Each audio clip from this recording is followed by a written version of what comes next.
Let's jump right into this explainer. Look, as your virtual peer mentor, I am literally so excited to be here with you today. We are going to tackle what can honestly feel like an overwhelming maze, your very first college semester. Take a deep breath. We have absolutely all been there. Today, we're unpacking some fantastic, data-driven tools and frameworks that colleges actually use to support you, and we'll see how you can leverage them to build a totally rock-solid foundation for this academic journey. Let's be real for a second. Between picking a major, figuring out how to pay for everything, and, realizing you actually have to do your own laundry now, it's completely normal to feel a bit lost. You're suddenly faced with all these high-stakes decisions that you've probably never had to make before. But hey, here's the good news. You don't have to figure it all out blindly. There are actual proven systems designed specifically to guide incoming students, just like you, through this exact transition. Okay, so here is our game plan for today. We're going to cover building your foundation, categorizing your career goals, diving into the decision toolkit, which includes the matrix and the wheel, and finally, mapping out your enrollment tasks. Short, sweet, and to the point. Let's get right into it. Now, it's actually super fascinating how colleges use Maslow's hierarchy of needs as the absolute blueprint for their entire student support structure. Think about the foundation of that pyramid. Down at the very bottom, you have your physiological needs. And then way up at the top, you have self-actualization. In a college setting, that basically means achieving your full potential, right? Like acing your classes and finalizing that dream career path.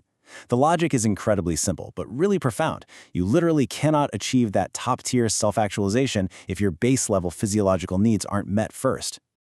And this is exactly why your college wants to know your living situation before they even ask you to declare a major. I mean, think about it. If you're hungry or if you're stressed about where you're going to sleep tonight, there is no way you can focus on a biology lecture. Meeting these basic physical needs is absolutely crucial. It's what enables your academic focus and builds that necessary foundation for your long-term growth. So once your basic foundation is locked in, the college immediately looks toward the top of that pyramid, your future. When you sit down to take the career planning survey right after your orientation, you're going to be asked a very direct question. Have you thought about your career goals? And listen, this isn't just some casual icebreaker. The college actually uses your specific answer to pinpoint exactly where your head is at regarding your future. The really crucial point here is that this survey categorizes you into one of 3 specific mindsets. Why? So the campus can tailor its support and meet you exactly where you are right now. If you're uninformed, it just means you haven't spent a ton of time thinking about it yet, and you need to identify the core why behind your college journey. If you're undecided, you've done some digging, but you need some solid evaluation tools. And if you're decided, boom, you are ready to jump straight into drafting your educational and financial plans with a counselor. Now, if you fell into the uninformed or undecided buckets, do not stress. Your very first cheat code is this 6-step decision wheel. This is a proven framework, and it basically loops you through a super clear process for gaining clarity. It starts at step 1, identifying your why, then moves through self-assessment, exploring careers, evaluating options, making a decision, creating plans, and ultimately achieving success. Let's break down how this framework actually builds on itself, because you absolutely cannot skip steps here. First, you have to validate your past experiences and your motivations. In step 1, that's your core why. Then, in step 2, you do a real self-assessment of your skills, your values, and your abilities.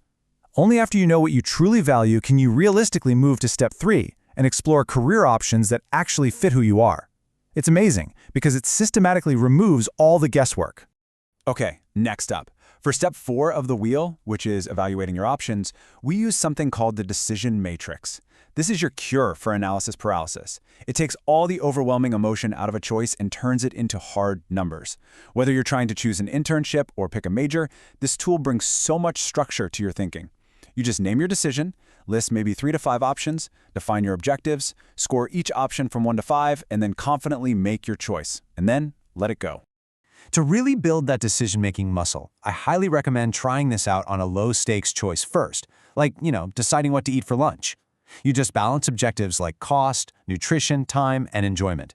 You rate each option on a scale of 1 to 5, where 5 means it completely hits the mark.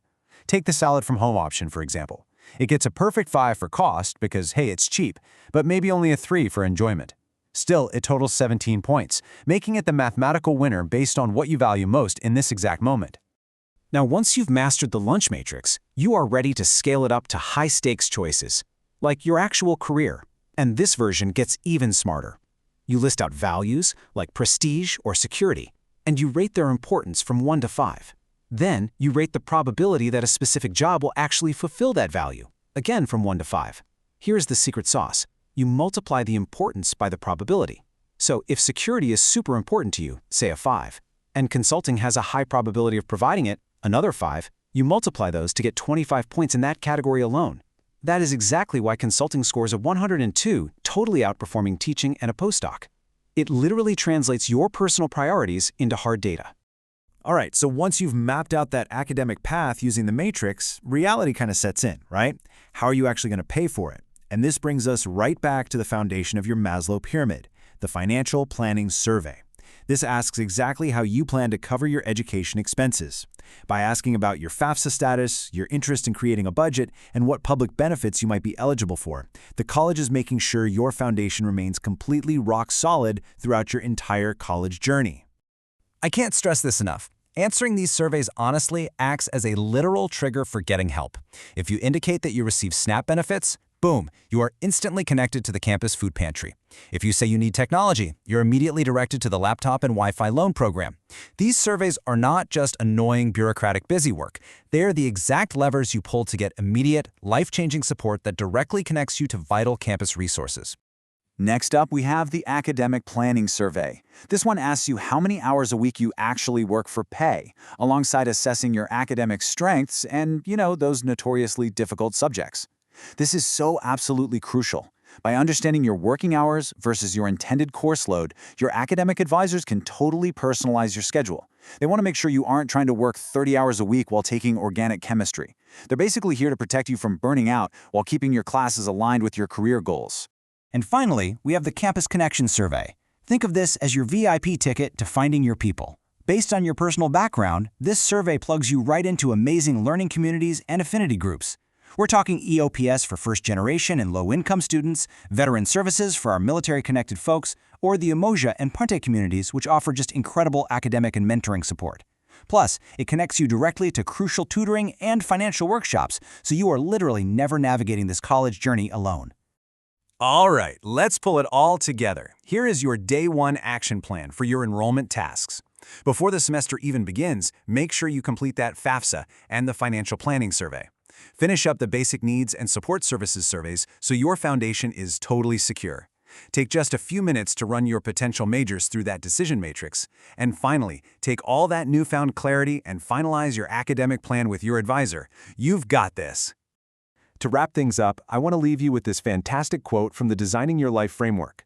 We don't choose our way into a perfect life. We design a good life around the choices we make.